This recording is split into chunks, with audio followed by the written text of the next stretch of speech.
ദൈവത്തിന് മഹത്വം. നമ്മുടെ പ്രതിദിന ആഹാരം ഓഗസ്റ്റ് 1.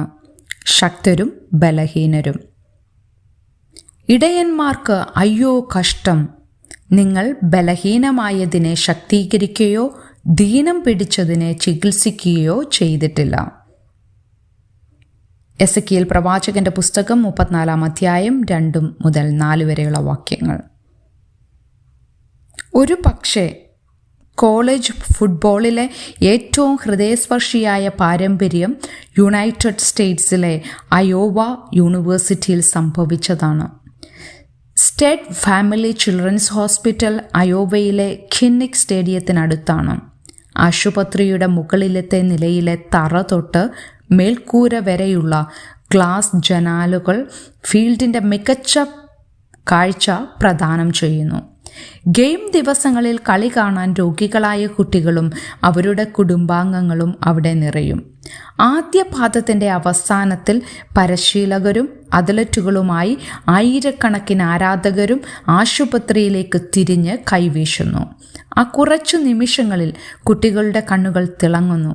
തിങ്ങി നിറഞ്ഞ സ്റ്റേഡിയവും ടിവിയിൽ കാണുന്ന ആയിരക്കണക്കിന് ആളുകളും ഒരു നിമിഷം നിർത്തിയിട്ട് തങ്ങൾ കരുതുന്നുണ്ടെന്ന് കാണിക്കുന്നത് കുട്ടികളെ സംബന്ധിച്ച് വളരെ വിലപ്പെട്ടതാണ്. ശക്തിയുള്ളവരോട്, അതായത് നാം എല്ലാവരും ഒന്നല്ലെങ്കിൽ മറ്റൊരു നിലയിൽ ശക്തരാണ്.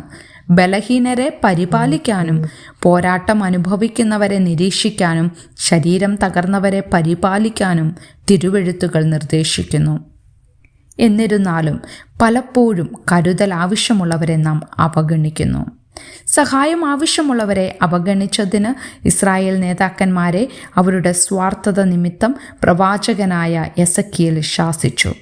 ഇടയന്മാർക്ക് അയ്യോ കഷ്ടം! നിങ്ങൾ ബലഹീനമായതിനെ ശക്തീകരിക്കുകയോ ദീനം പഠിച്ചതിനെ ചികിത്സിക്കുകയോ ചെയ്തിട്ടില്ല. ദൈവം എസെക്കിയേലിലൂടെ പറഞ്ഞു.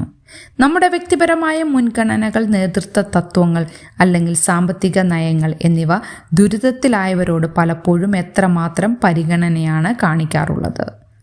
ദൈവം നമുക്ക് മറ്റൊരു വഴി കാണിച്ചു തരുന്നു. അത് ശക്തിയുള്ളവൾ ബലഹീനരെ കണ്ടെത്തി സഹായിക്കുക എന്നതാണ്.